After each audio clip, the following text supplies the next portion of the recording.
안녕하세요. 틀림이 없는 하나님의 말씀을 온전히 믿고 그 말씀을 따라 살아가는 여러분이 되시길 바랍니다. 말씀은 더욱 깊이 있게, 믿음은 더욱 굳건하게, 성경을 쉽고 재미있게 배우는 시간, 소문난 성경 교실의 김영근 목사입니다.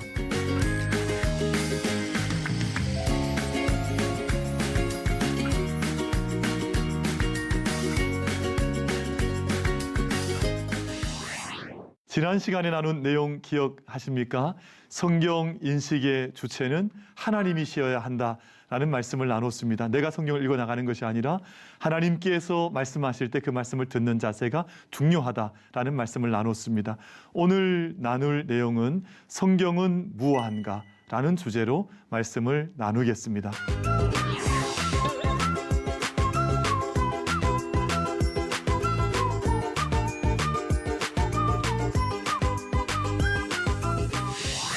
오늘 저희가 다룰 주제는 성경은 무엇한가? 성경은 오류가 없는 것인가? 라는 주제로 나누겠습니다. 당연히 말씀은 오류가 없죠. 그러나 많은 사람들이 성경을 믿지 못하는 사람들, 또 성경을 질문하는 사람들에게는 이런 주제가 늘 중요하기 때문에 오늘 저희의 믿음을 또 온전하게 하고 또 성령 하나님의 조명을 함께 받기 위해서 우리 네 번째 성경론 주제로 성경은 무엇한가? 라는 주제로 말씀을 함께 나눠보겠습니다.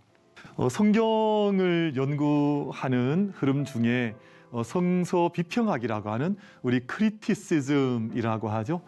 성경을 이제 비평하는 많은 비평들이 나오기 시작했습니다. 사실은 이제 18세기 또는 19세기, 20세기를 거쳐오면서 성경에 대한 비평을 성경을 문학적으로나 역사적으로나 깊게 읽어나가는 사람들, 그런 학문의 분야가 등장을 했습니다. 그래서 우리는 성서 비평학을 어떻게 받아들이는 것이 좋은 것인가 하는 그 이야기도 오늘 함께 나눠보려고 하고, 그리고 언젠가부터 일반 몇 년 전이었습니다만 일반 일간지에 도마복음이라든지 또는 유다복음에 대해서 이렇게 대서특필을 하면서 아주 긴 시리즈로 다루면서 우리 한국교회 성도님들에게 다른 복음서가 정말 있는 거야? 라는 질문을 던지게 했던 그런 흐름들이 있었기 때문에 다른 복음이 가능한 것인가? 라는 주제를 좀 진지하지만 말씀을 드리려고 합니다. 결론부터 말씀드리면 다른 복음은 없습니다. 없는데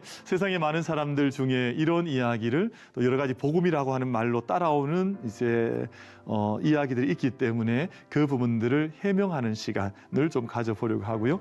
그리고 성경은 무엇한가? 마지막 주제로 오늘 이 세 가지 주제를 우리 크게 다뤄보겠습니다. 하나는 성서 비평학에 대해서, 두 번째는 우리 새로운 성경, 다른 복음이 가능한 것인가? 가능하지 않습니다. 그런데 그 이야기를 나누고, 세 번째는 성경은 무엇한가? 우리 한 주제씩 살펴볼 수 있도록 하겠습니다.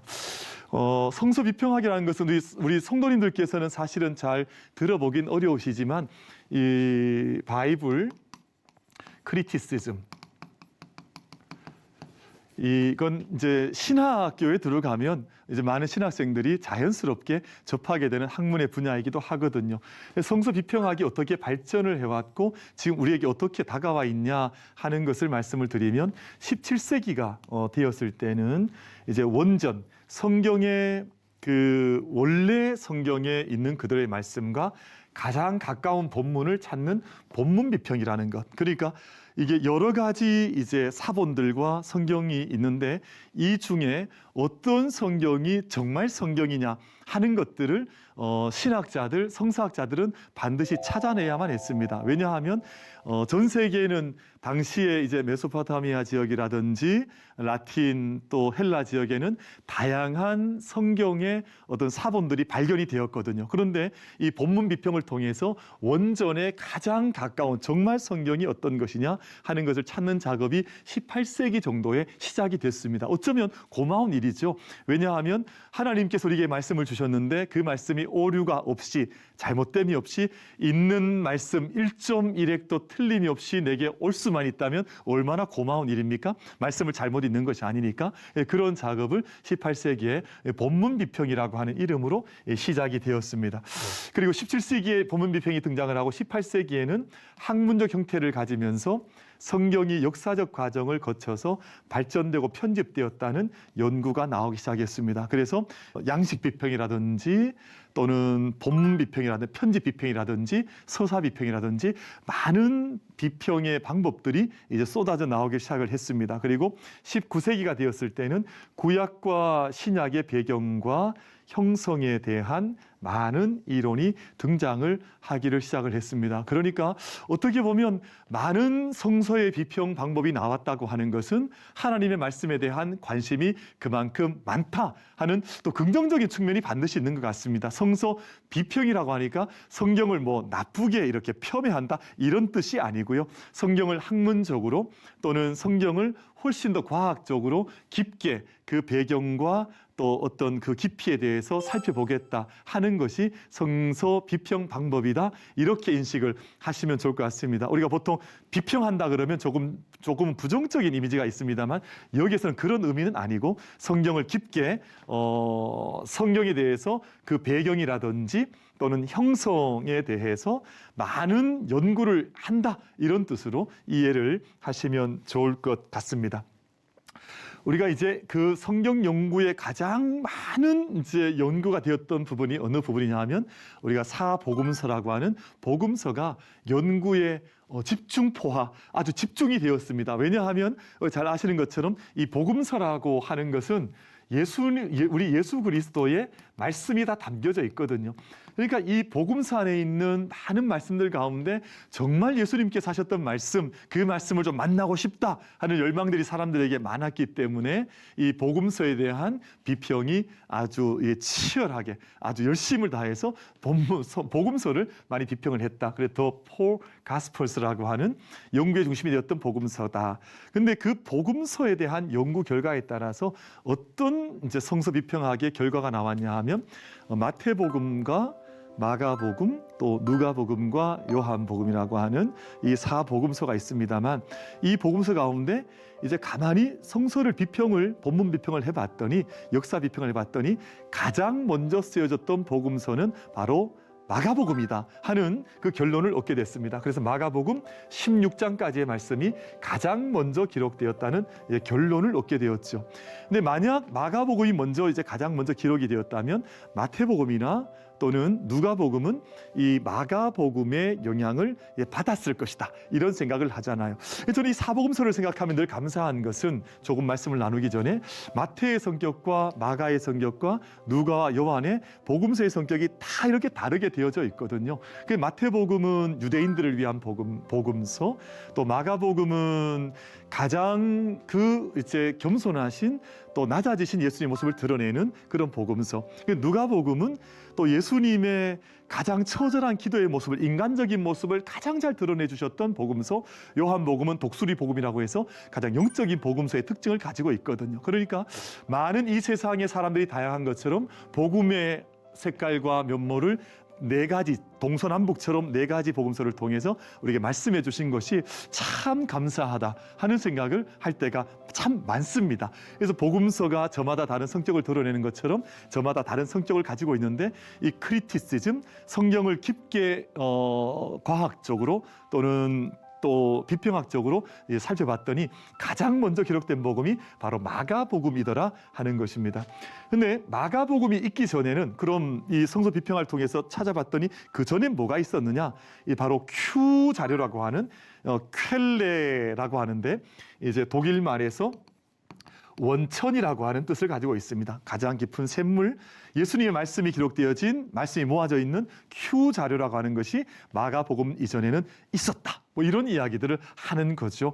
그러다 보니까 이제 마가복음과 그리고 이 Q라고 하는 어록을 중심으로 해서 두 자료설이라고 하는 것도 있어 왔고, 그리고 마태와 누가가 참고했던 마태 원자료 그리고 누가 원자료라고 하는 네 자료가 함께 있었다라고 하는 것을 성서 비평 방법에서 발견하게 됐습니다. 그러니까 성경이 사복음서가 이렇게 기록이 다 되어져서 오늘 저희가 예수님의 말씀으로 읽고 있습니다만, 이 말씀이 처음 기록되었던 예수님의 말씀의 어록이라는 것과 그리고 마가복음으로부터 출발을 해서 마가복음과 그리고 큐 자료를 통해서 마태와 누가의 자료, 그리고 마태가 원래 참고했던 자료와 또 누가가 원래 참고했던 자료가 함께 어우러지면서 사복음서 말씀이 기록이 되어졌다. 이런 것들을 성서 비평 방법에서 해명을 해내기를 시작을 했습니다. 근데 이런 다양한 비평 방법들 가운데에는 어떤 방법들이 있냐 하면 양식 비평이라는 것이 있습니다. 복음서가 일정한 형식, 이제 폼으로 구성이 되어져 있다. 우리 여러분 성경 말씀을 가만히 보면 이제 모세오경과 그리고 역사서와 시가서와 예언서, 신약으로 넘어오면 서신서, 이런 다양한 양식과 장르가 있는 것처럼 복음서 안에도 일정한 어떤 형식, 폼이 있더라 하는 것을 양식 비평에서 이제 설명하고 밝혀내는 내용들이거든요. 그리고 편집 비평이라고 하는 것은 성경 말씀을 가만히 읽어봤더니 이 저자, 이 성경을 기록한 저자의 신학이 자료의 선정에 영향을 주었다. 그러니까 마태는 읽어봤더니 유다적인 성향이 있더라. 마가복음은 읽어봤더니 원래 아주 이 바닥 기층에서 활동했던 이 일반적인 평범한 성도들의 시선이 있더라. 누가복음 읽어봤더니 예수님의 가장 인성적인 측면이 있더라. 이런 편집 비평을 통해서 그 본문의 의미를 밝혀나가는 작업들을 이 성서 비평이 했던 것이라고 말씀을 드릴 수가 있겠습니다. 그래서 소설 비평이라고 하는 것은 복음서를 이야기의 전개로 보아서 이렇게 소술되어지는 이야기, 이제 내러티브가 전개되어지는 것이다 하는 발견들을 다양한 비평 방법들을 통해서 이제 연구를 하게 되었던 것이죠. 그래서 지금도 성경을 깊이 연구하는 분들은 이 방법을 잘 차용을 해서 어떨 때는 양식 비평적인 방법으로 성경을 이렇게 들여다보기도 하고 말씀을 배워보기도 하고, 어떨 때는 편집 비평을 통해서, 어떨 때는 소설 비평을 통해서 다양한 방법으로 다양한 차원에서 말씀을 전문가들은 연구하고 있다. 이렇게 저희가 생각하셔도 좋을 것 같습니다. 그러나 이런 연구도 대단히 중요하지만 사실은 그 하나님의 말씀 앞에 내가 어떤 마음으로 서 있어서 그 말씀을 경청하는가 하는 아주 근원적인 근본적인 말씀에 대한 태도가 훨씬 더 중요하지 않나 하는 생각을 해보게 되는 것이거든요. 성서 비평학에 대한 정리를 좀 간략하게 해드리겠습니다. 우리가 성서 비평학이라고 하는 것을 저희가 이제 17세기, 18세기, 19세기 이렇게 계속해서 발전을 해왔고, 지금도 성서 비평학은 계속해서 또 이루어지고 있고 사람들이 참고하고 있습니다만, 우리가 어떻게 정리할 수 있냐면 5가지로 정리를 하려고 그래요. 첫 번째는 오래 연구되어 온 성서 비평학 자체를 저희가 거부할 이유는 없다. 왜냐하면 지금도 수많은 성경을 깊게 연구하려고 하는 분들은 지금도 이 비평 방법을 통해서 성경을 읽어나가기도 하고 배워가기 때문에 지금은 어찌 보면 거스를 수 없는 대세다. 또 어떤 역사적인 비평 방법은 우리 계몽주의와 함께 우리에게 자연스럽게 다가온 방법이기 때문에 이걸 지금 우리가 굳이 나는 거부합니다, 이렇게 말씀을 할 필요는 없다는 것이죠. 두 번째, 성경은 역사적 과정을 거쳐서 기록되었기 때문에 우리가 역사적 연구라고 하는 것은, 우리가 히스토리컬 어떤 리서치라고 하는 것은 반드시 필요하다, 이렇게 생각하셔도 좋을 것 같아요. 그래서 그러면 우리가 그 배경에 대해서 또 그 성경 말씀의 어떤 그 깊이에 대해서 훨씬 더 조명할 수 있기 때문에 이런 방법들을 우리가 단순히 이렇게 멀리 터부시할 필요는 없지 않은가 하는 생각을 합니다. 세 번째, 성경 문헌의 발전 과정과 배경에 대해서 연구할 수 있는 좋은 도구가 되기 때문에 이런 방법들은 이런 성서 연구가들에 의해서 또 성서학자들에 의해서 좋은 방향으로 또 영적인 방향으로 잘 살펴져서 좋은 배경이, 정말 영적 배경들이 드러날 수 있도록 이제 공부를 하는 것도 참 좋은 길이다, 이렇게 생각을 해보는 것입니다. 네 번째는, 다만 이게 여기서 이제 중요하게 생각해야 되는데요. 저희가 성서 비평 방법을 우리가 다 차용을 하고 이렇게 성서 비평 방법을 통해서 역사적인 연구도 하고 또 그 배경에 대한 연구도 우리가 잘 이해를 하게 되지만, 다만 성서 비평학을 절대화해서는 안 되겠다라는 것입니다. 이 성서 비평학의 이론과 방법은 정말 다양하거든요. 그래서 내가 하나님의 말씀을 더 가까이 다가가기 위해서, 또 하나님께서 말씀하시는 것을 더 깊게 듣기 위한 차원에서 성서 비평학이라는 것을 우리가 잘 선용하고 도구로, 좋은 도구로 사용하는 것이지, 이걸 통해서 성경을 이렇게 어떻게 난도질한다거나 성경을 우리가 분석하기 위해서만 이것을 사용하는 것은 아니라고 하는 것을 기억하는 것이 꼭 필요하실 것 같습니다. 그래서 우리가 모든 연구 방법이 그렇습니다만 성경 말씀을 보다 잘 드러내는 것에 봉사할 수 있도록 사용을 하자라는 것입니다. 비근한 예로 지금도 의학은 엄청나게 발전을 했거든요. 지금은 이제 AI가 직접 수술을 하는 시대가 되었는데 이런 과학의 발전을 저희가 거부할 이유가 없고 우리가 정말 윤리적으로나 영적으로 이 시대가 잘 기능할 수 있도록 마음을 모아야 하는 것처럼 성경을 연구해 나가는 모든 방법들도 저희가 부정하거나 우리가 터부시할 것이 아니라 이런 모든 인간의 노력들과 어떤 학문적인 노력들이 온전하게 오롯하게 하나님 말씀을 만날 수 있는 통로가 될 수 있도록 우리가 마음을 기울이고 또 우리가 지혜를 모아 나가는 것이 필요하다라는 것입니다. 그래서 우리가 이 말씀 드린 것처럼 성서 비평학을 절대화할 필요는 전혀 없다. 대신에 우리가 성경 말씀을 봉사할 수 있는 통로들로 이런 좋은 방법들을 선용하는 것이 꼭 필요하다 하는 추천의 말씀을 좀 드려보겠습니다. 최근에 이제 새로운 성경에 대한 이제 가능하냐 이제 정답부터 말씀드리면 가능하지 않습니다. 왜냐하면 하나님의 정경은 이미 우리에게 66권으로 구약 39권, 신약 27권의 정경이 이미 정경 캐논이 주어졌기 때문에 다른 성경이 필요하지 않습니다만 최근에 근년에 우리나라 안에서도 도마 복음이라든지 또는 유다 복음이라든지 이런 것들을 일반 유력한 일간지에서나 또는 유력한 학자들이 이런 이야기를 했었기 때문에 오늘 이 이야기를 좀 나누게 되는데 어떤 도마 복음이라고 하는 아까 말씀을 드렸던 것처럼 이제 위경이라 그러거든요. 위경이라고 하는데 정경은 전혀 아닌데도 불구하고 이게 어떤 사람의 이름을 빌려서 마치 성경 속에 성경의 이야기를 하는 것처럼 하는 것을 위경이라 그랬는데 도마복음이나 유다복음 같은 경우에 이런 위경에 해당이 되거든요. 이미 우리나라에서는 최근에 이게 좀 언급이 되거나 또는 조명을 받긴 했습니다만 이미 도마복음 같은 경우에는 학자들 사이에서는 이미 연구가 종결이 된 상황이거든요. 우리나라에서는 좀 주목을 받긴 했습니다만 이미 정경 속에 들어올 수 있는 것은 아니고 단지 이제 위경으로서 사람들에게 어떤 레퍼런스 참고 정도가 되는 것이다. 이미 학자들에게서는 정리가 그렇게 되었습니다. 유다복음도 마찬가지고요. 유다복음은 가룟 유다를 호의적으로 묘사를 하고 있습니다. 그래서 사실은 성경 정경에서 말씀하고 있는 구속사와는 전혀 다른 방향에서 전혀 다른 결로 이제 유다를 이야기하고 있기 때문에 그냥 성경의 다양한 이런 그 곁다리로 많은 복음에 대한 이야기들이 있었다는 것 정도만 이해할 뿐이지 이게 새로운 성경으로서의 가치를 가질 수 있는 것은 전혀 아니다, 불가능하다 하는 말씀을 드리겠습니다. 그래서 단지 초기 기독교의 다양한 흐름을 보여주는 문서로 이해하면 좋겠습니다. 이걸 생각해 보면 저는 이제 감사한 것은 정경이라고 하는 뿌리가 우리 안에 크게 줄기가 있으면 그 곁에 이 정경을 다른 방향에서 좀 조명해주는 여러 가지 작은 불빛들이 있었다. 이렇게 정도로 이해를 하셔도 좋지 않을까 하는 생각을 가져봅니다.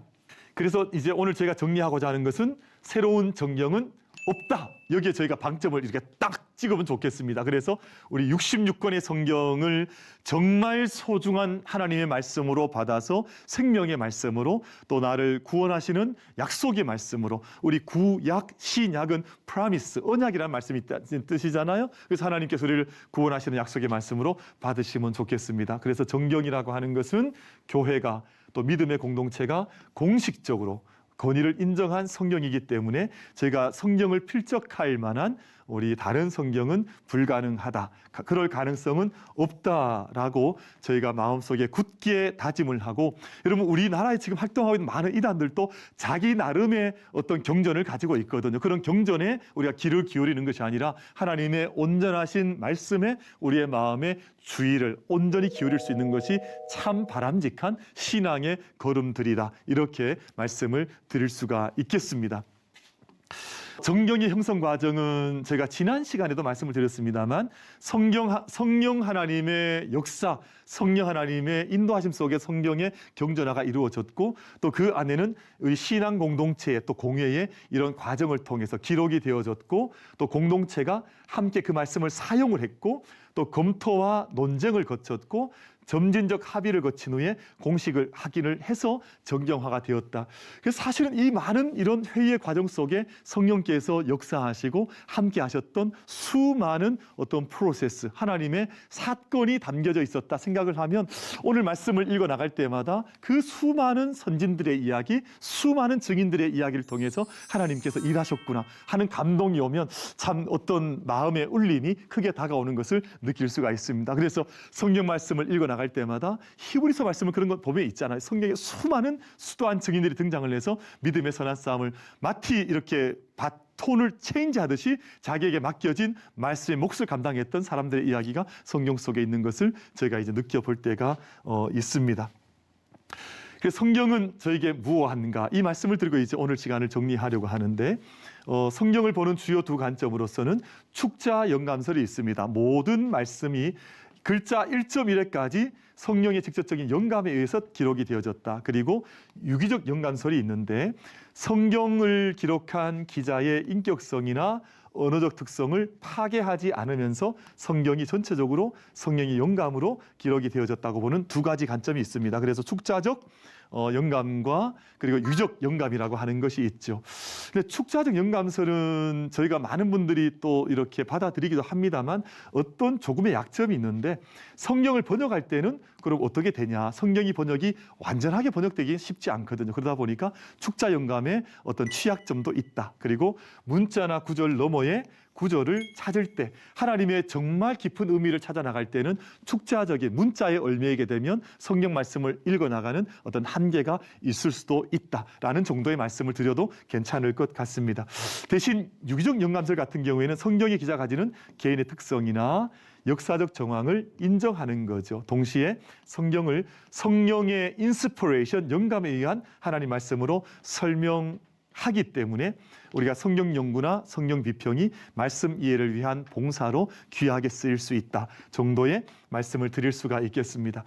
우리가 말씀을 한 가지 이제 저희가 마지막 읽으면서 마치려고 하는데 복 있는 사람은 악인들의 꾀를 따르지 아니하며 죄인들의 길에 서지 아니하며 오만한 자들의 자리에 앉지 아니하고 우리 시편 1편 1절의 말씀인데 이 복 있는 사람의 이 정말 말씀은 이 말씀이라기보다는 이 말씀도 중요하죠. 근데 이어지는 말씀이 정말 중요하죠. 오직 여호와의 율법을 즐거워하여 그의 율법을 주야로 묵상하는 자로다. 그래서 모든 삶의 걸음마다 순간마다 말씀과 함께 걸어갈 수 있는 그 자리가 참된 복 있는 사람의 모습이다라고 하는 것을 이야기하고 있습니다. 오류가 없으신 하나님의 말씀 그리고 항상 생명이신 그 말씀을 제가 온전히 받아들이면서 항상 그 말씀 앞에 서면서 말씀의 조명하심과 성령의 음성을 우리에게 주신 감동을 항상 잘 들어가면서 우리 믿음의 걸음을 아름답게 걸어가야 하리라 하는 생각을 가져봅니다. 오늘 소문난 성경교실 우리 성경론 네 번째 시간은 여기까지 하겠습니다. 이제 함께 질문을 듣고 답하는 시간을 가질 수 있도록 하겠습니다.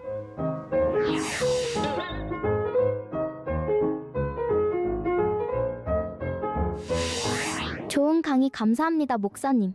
오늘도 강의 들으면서 질문이 생겼는데요. 성경이 무오하다고 할 때 그 무오성은 성경의 모든 표현과 역사까지 포함하고 있는 건지 궁금합니다. 네, 그렇죠. 성경 안에 있는 모든 역사 그리고 표현.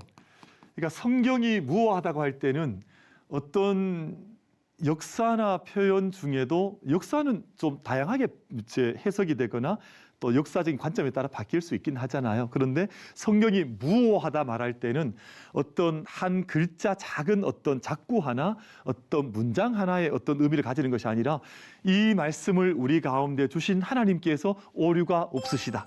그러니까 어떤 작은 것 속에 매이는 것이 아니라 전체적인 하나님 말씀에 대한 이해를 가져볼 때 하나님의 말씀은 우리에게 1.1핵도 오류가 없이 하나님의 창조와 하나님의 사랑하심과 하나님의 구원의 완성을 위해서 온전한 말씀으로 우리에게 주어진 선물 같은 하나님의 말씀이다. 이런 뜻으로 이해를 하시면 좋겠습니다. 목사님, 저도 강의 너무 잘 들었습니다. 네. 이어서 질문 드리고 싶은데요. 그러면 성경이 무오하다는 것이 믿어지지 않으면 어떻게 해야 할까요? 그럼 정말 큰일인데요. 저희가 성경이 무어하다고 하는 것이 믿어지지 않는다. 근데 그렇게 너무 걱정하지 않아도 되는 것이 많은 사람들은 성경을 처음 대하거나 믿지 않는 하나님에 대한 믿음이 없는 사람들은 전제를 가지고 있습니다. 나는 이 말씀을 믿지 않겠다. 이런 전제를 많이 가지고 있거든요. 그런데 참 감사한 것은 그렇게 믿지 않으려고 발버둥 치던 사람들도 하나님께서 그에게 말씀을 통해서 어떤 영적인 빛을 비춰주시면 그렇게 얼어붙었던 마음들도 균열이 일어나는 것을 보게 될 때가 있습니다.